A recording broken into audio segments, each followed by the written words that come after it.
naabot ang buhay na hinahangad. Pero higit sa nakabit nilang tagumpay, ang kaligayahan ng pusong hindi kailanman matutumbasan. Their success stories, their biggest triumphs, and the most touching discoveries of their lives. Dream come pangarap, pagsisikap, pagbangon. An SNN Special Report. It's a special show tomorrow, mga kaibigan. Kayo yung magkalilimutan. Ito po ang SNN. Muli narito po ang tanong kanina ni It's Rani.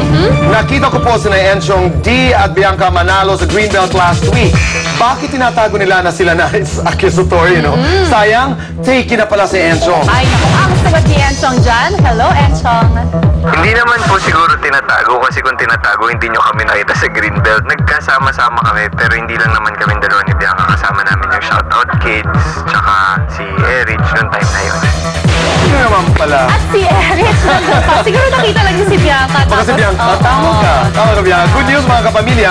May pagkakataon na kayong mailahan. Sa maalaala mo kaya ng buhay, magkakaroon po ng Regional Story Gathering, ang programa bukas, January 28 hanggang January 30, from 10 a.m. to 9 p.m. sa SM City, Manila Activity Center. Isang mapayapang gabi. Pero bago yan, Bianca, happy anniversary.